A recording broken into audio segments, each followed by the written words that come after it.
Now we shall move on to next property number 2, called as damping rule. The rule says that if z transform of un is equal to u bar of z, then the statement 1 says that z transform of k power n un will be equal to u bar of z by k.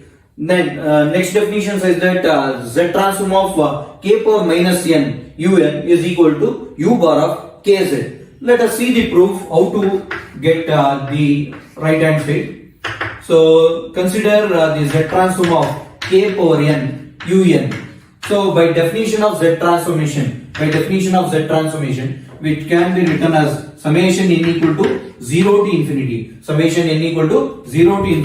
z power minus n into un, right? In place of un, what we have, it is k power n into un. So here we can write a power n as 1 over a power minus n. 1 over a power minus n. The reciprocal of a power n is what? The reciprocal of a power n is what? 1 over a power minus n. So similarly, we can write k power n as what? 1 over k power minus n. That is what? Summation n equal to 0 to infinity. Z power minus n divided by k power minus n un. So which is nothing but what? Summation n equal to 0 to infinity z by k whole power minus n un. So what we are writing? By definition of z transformation, zt of un is always what? U bar of z. In place of z, what we have here?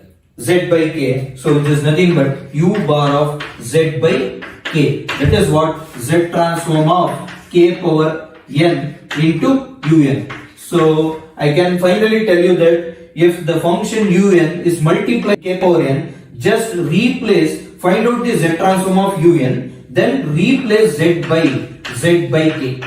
Then just replace z by k in z transform of un to get the solution of z transform of k power n into un. Now if we go for the definition of second one, z transform of k power minus n into un. So by definition of z transformation, we can write this as summation n equal to 0 to infinity z power minus n into k power minus n un. So by laws of indices, we can write this as summation.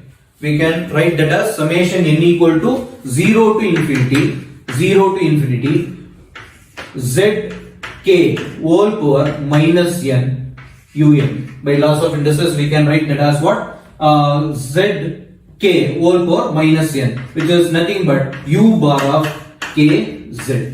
By definition of z transform, we can write that as zt of k power minus n as u bar of k z. So now you came to conclusion that if the function un is multiplied by k power minus n, just find out z transform of un, then replace z by kz. In z transform of un. That is what the second definition says. Z transform of k power minus n into un is equal to u bar of kz. Now if you consider some examples here, z transform of n is what? Z transform of n is z by z minus 1 the whole square, right? Now I will find out what is z transform of k power n into n. So n is un here. Un is multiplied by k power n. So just change z by k.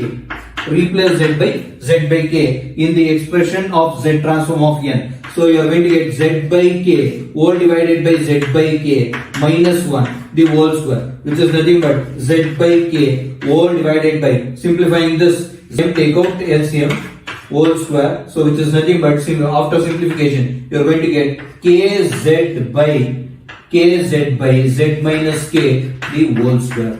Similarly, we can also find out z transform of k power minus n into n. That is what? Z transform of k power minus n into n. So just change z to kz.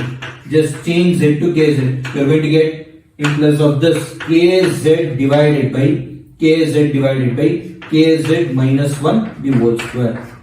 This is one of the example to find the z transform of k power n into un and k power minus n into